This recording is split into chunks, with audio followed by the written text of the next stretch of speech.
Have you ever been lost in a foreign country and felt completely helpless? Not just lost on the streets, but lost with your words. You know exactly what you need to ask.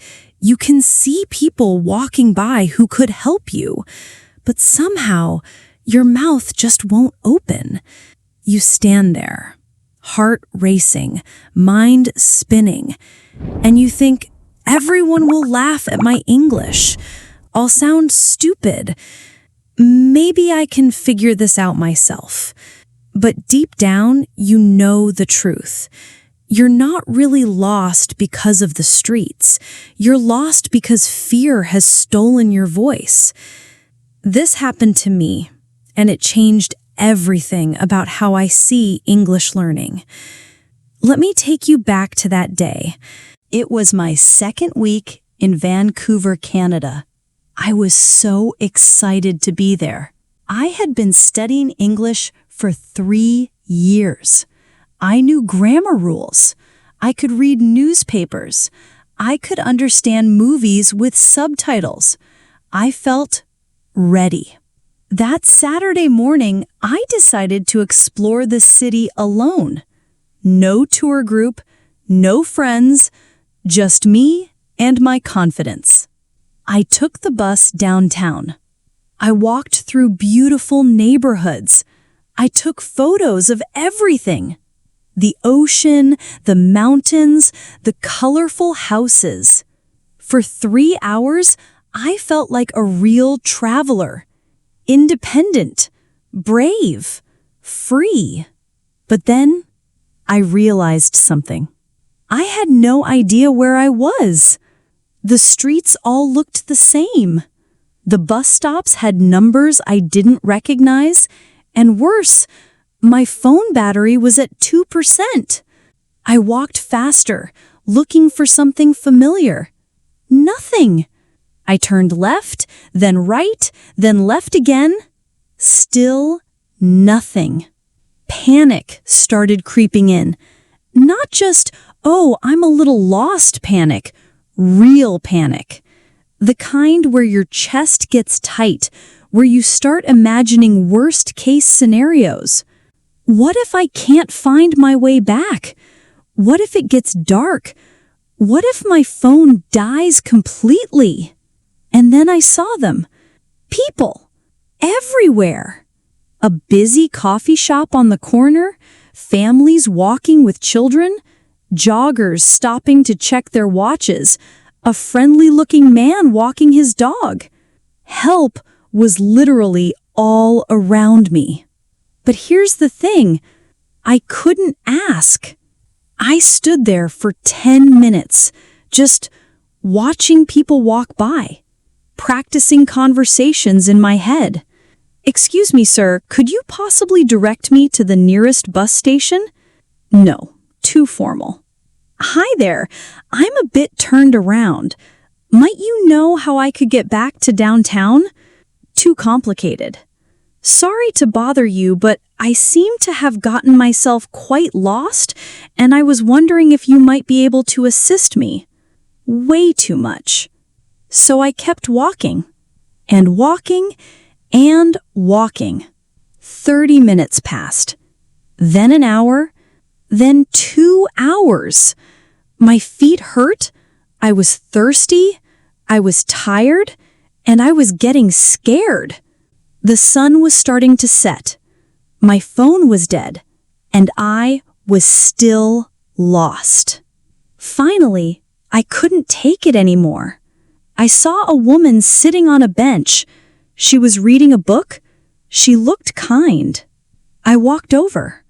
My heart was pounding. My palms were sweaty. And I opened my mouth. Excuse me. I am lost. That's it. 3 words. Simple words. Real words. And you know what happened? She looked up with the warmest smile and said, "Oh no, where do you need to go?" Not, "Your grammar is wrong."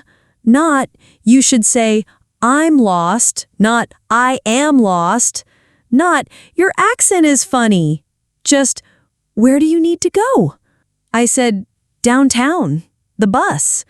She said, the bus station is just 3 blocks that way. Do you see that tall building? Walk toward it and turn right. 3 blocks. I had been walking in circles for 2 hours, and the solution was 3 blocks away. But here's what hit me. The real distance wasn't 3 blocks.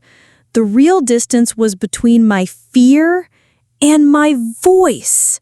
Because the moment I said those simple words, I am lost, everything changed. Not just my location, my entire relationship with English.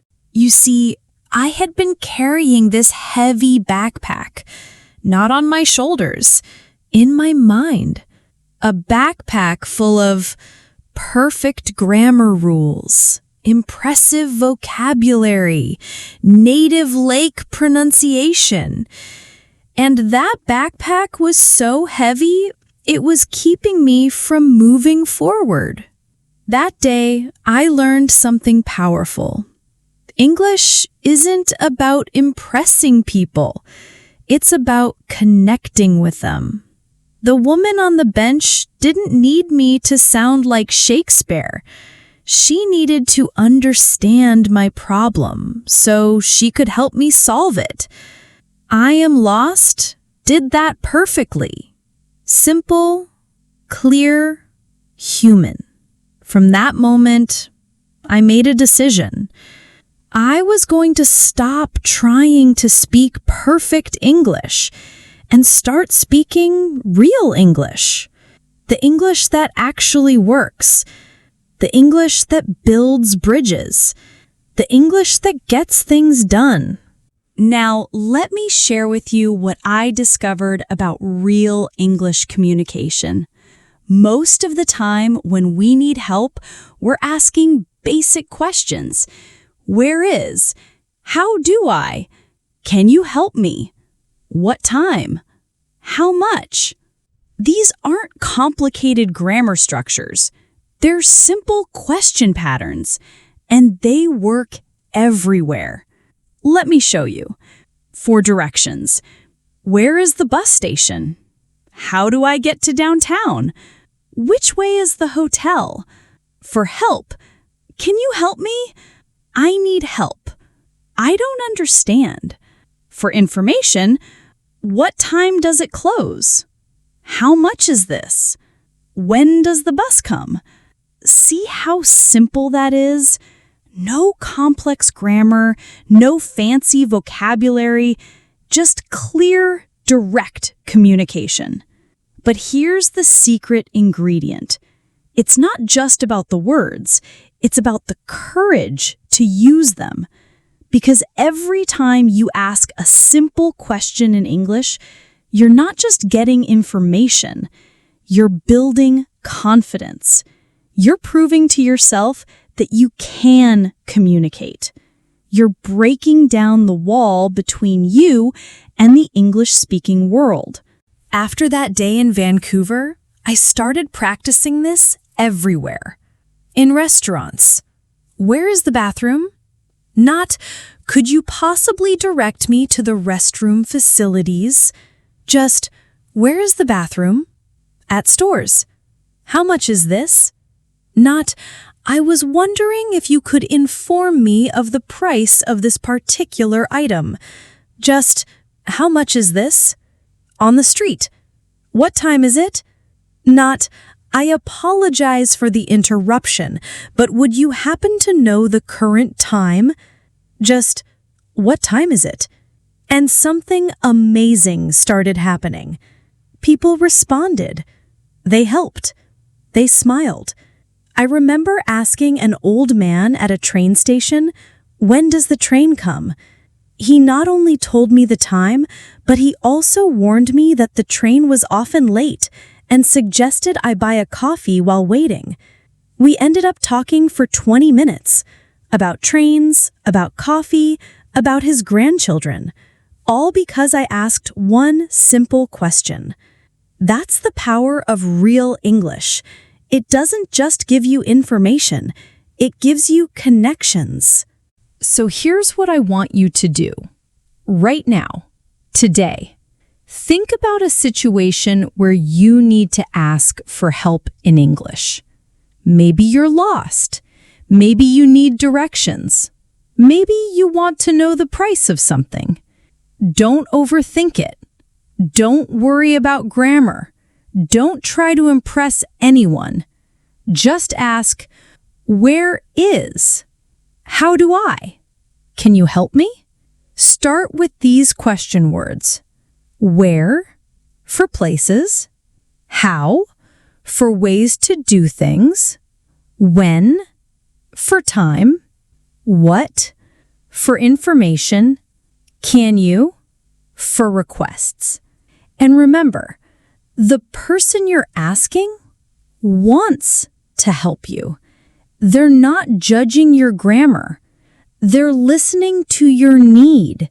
Every time you ask a simple question in English, you're not just practicing the language. You're practicing courage. You're building the bridge between knowing English and using English. You know what I realized years later? That day I got lost in Vancouver wasn't really about being lost at all. It was about finding something, finding my voice, finding my confidence, finding the real purpose of language. Language isn't a test you pass or fail. It's a tool you use to live. When you're lost and you ask, where is the bus station? When you're hungry and you ask, what do you recommend? When you're confused and you ask, can you help me? You're not speaking English, you're speaking human. And that's when English becomes easy. Not because the grammar gets simpler, but because the fear gets smaller. Every question you ask, every time you reach out for help, every moment you choose connection over perfection, you're not just improving your English, you're improving your life. If this story resonates with you, if you've ever felt lost with your words, if you want to build confidence in real English communication, then you're in the right place. Here at English Tales Time, we believe in the power of simple, real English. English that works in the real world. English that builds connections. English that gives you courage. Every week, I share stories like this one. Stories that teach you practical English through real experiences. Stories that show you it's okay to be imperfect. It's okay to start simple. It's okay to be human. If you want more stories, more lessons, and more encouragement on your English journey, subscribe to English Tales Time. Hit that subscribe button, ring the notification bell, and join thousands of English learners who are choosing courage over perfection.